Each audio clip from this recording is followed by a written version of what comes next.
اهدنا الصراط المستقیم۔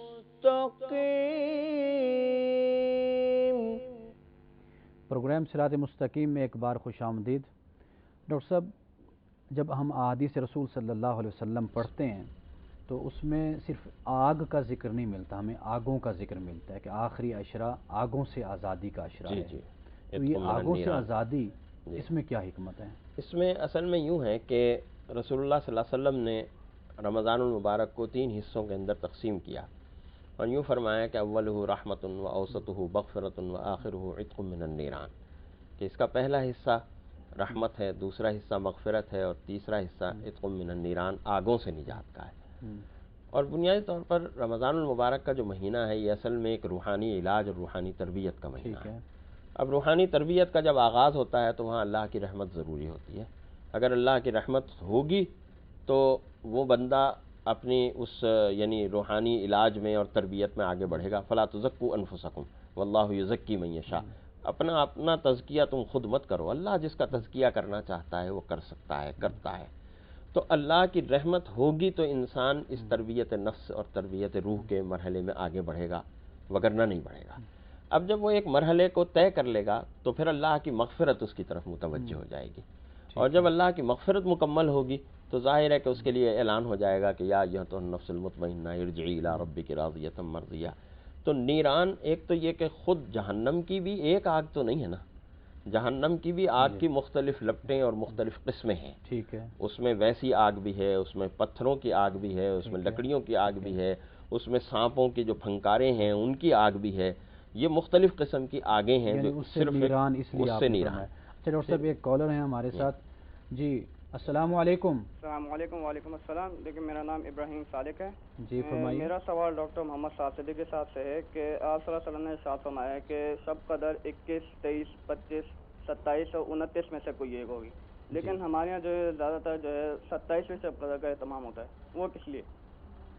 جی اچھا، پہلی بات تو یہ ہے کہ ابراہیم صاحب انشاءاللہ ہم اسی ٹاپک پر علیحدہ ایک پروگرام کریں گے، وہ آپ ضرور دیکھیے گا۔ جی ڈاکٹر صاحب، کیا جواب؟ اس میں یہ ہے کہ نبی کریم صلی اللہ علیہ وسلم نے بلا شبہ یہی بات فرمائی کہ شب قدر کو تلاش کرو 21ویں، 23ویں، 25ویں، 27ویں اور 29ویں رات میں۔ آپ کے فرمان کی تعبیر کچھ اور ہے لیکن اس کا نتیجہ یہی نکلتا ہے۔ ٹھیک ہے، لیکن ہمارے ہاں یوں سمجھ لیجئے کہ زیادہ 27ویں شب کو زیادہ زور دیا جاتا ہے اور زیادہ یہ سمجھا جاتا ہے کہ یہ شب قدر ہے، اور اس کی وجہ اصل میں یہ ہے کہ کچھ احادیث مبارکہ ہیں کہ جن احادیث مبارکہ میں لیلۃ القدر کی کچھ علامتیں اور کچھ نشانیاں ذکر فرمائی ہیں، اور ایک نشانی اس میں سے یہ ذکر فرمائی رسول اللہ صلی اللہ علیہ وسلم نے کہ اس رات کے بعد جب میں فجر کی نماز پڑھاؤں گا تو میں بین الماء والطین، پانی اور مٹی کے درمیان سجدہ کر رہا ہوں گا۔ تو صحابہ کرام رضوان اللہ عنہم اجمعین نے بیان کیا کہ 27ویں شب میں ایک سال ایسا ہوا کہ بارش ہوئی، اور چونکہ مسجد نبوی کی چھت کچی تھی، چھپڑ کی تھی، تو وہ پانی ٹپکا، اور رسول اللہ صلی اللہ علیہ وسلم نے فجر کی نماز پڑھانے کے بعد پلٹے، صحابہ کی طرف منہ کیا تو آپ کی پیشانی کے اوپر کچھ گارا سا مٹی اور پانی لگا ہوا تھا۔ چنانچہ صحابہ نے کہا اس کا مطلب ہے کہ آج شب قدر تھی۔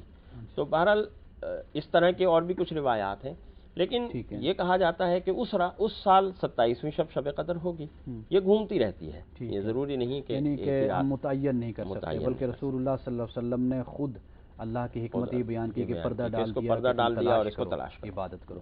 اچھا نقوی صاحب، احادیث میں ہمیں 3 عشروں کے متعلق مختلف ہمیں الفاظ ملتے ہیں، کہیں برکت، رحمت، مغفرت، جیسے ڈاکٹر صاحب نے بتایا کہ وآخر عتقکم من النیران، یہ بھی ہمیں ملتا ہے۔ یہ تو الفاظ ہیں، لیکن اصل جو اس کا مخ ہے جسے ہم کہتے ہیں ایک خلاصہ یا ایک نچوڑ، مغز، وہ کیا ہے؟ یہ اصل میں آپ کی خدمت میں عرض کروں کہ خداوند متعال انسان کو کسی نہ کسی بہانے سے اپنی بارگاہ کی طرف بلا رہے ہیں۔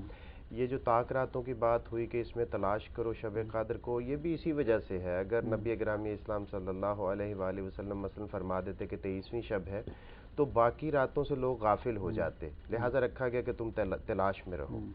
اسی طریقے سے وہ معروف ترین حدیث جسے ہمارے ہاں خطبہ شعبانیہ کہتے ہیں کہ ماہ مبارک شعبان کے آخری ہفتے جمعۃ المبارک کو سرور دو عالم صلی اللہ علیہ وآلہ وسلم نے ماہ مبارک کے متعلق لوگوں کو مخاطب کرتے ہوئے فرمایا، قد اقبل الیکم شہر اللہ بالبرکت والرحمت والمغفرہ.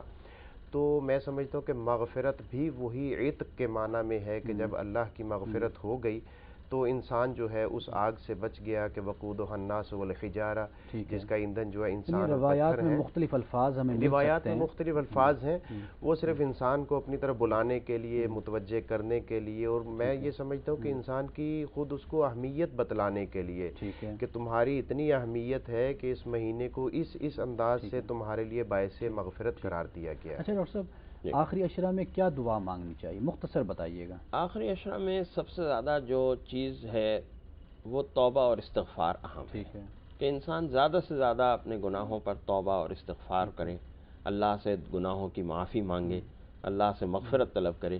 چونکہ رسول اللہ صلی اللہ علیہ وسلم نے ایک بات ارشاد فرمائی کہ آپ ممبر پر چڑھے اور آپ نے 3 مرتبہ آمین کہا. جب آپ واپس تشریف لائے خطبہ دینے کے بعد تو صحابہ نے پوچھا کہ یہ خلاف معمول آج ہم نے بات کہی دیکھی کہ آپ پہلی سیڑھی پر آمین، دوسری سیڑھی پر آمین، تیسری سیڑھی پر آمین. فرمایا جبریل امین آئے تھے اور انہوں نے 3 دعائیں کی تھیں اور اس پر میں نے آمین کہا تھا. اور وہ پہلی دعا یہ تھی کہ اللہ کی لعنت ہو اس شخص کے اوپر جس کے سامنے میرا نام لیا جائے اور وہ مجھ پر درود نہ بھیجے، صلی اللہ علیہ وسلم نہ کہیں. دوسری دعا میں نے آمین کہا. دوسری دعا یہ کہ اللہ کی لعنت ہو اس شخص کے اوپر کہ جس کو والدین بڑھاپے کی حالت میں ملے اور وہ ان والدین کی خدمت کر کے اپنے لیے جنت واجب نہ کرے، میں نے آمین کہا. اور تیسری دعا یہ مانگی کہ جس کو رمضان المبارک کا مہینہ ملے اور وہ رمضان المبارک میں اپنی مغفرت نہ کروائے، میں نے آمین کہا. ڈاکٹر صاحب، وقت ہمارے پاس ختم ہو چکا. ہم آپ دونوں حضرات کے شکر گزار ہیں کہ آپ تشریف لائے اور بہت اچھی آپ کے ساتھ گفتگو ہوئی. خواتین و حضرات، جیسے ڈاکٹر صاحب نے آخر میں جو بات بیان فرمائی، میں اسی سے اپنی بات کو لنک کروں گا کہ رسول اللہ صلی اللہ علیہ وسلم نے فرمایا کہ اگر تمہیں رمضان المبارک کی قدر و منزلت کا اندازہ ہو جائے، تمہیں معلوم ہو جائے کہ رمضان کی کیا قدر اور کیا منزلت ہے، تو تم اللہ سے دعا کرو کہ اللہ تمہارے پورے سال کو رمضان کر دے.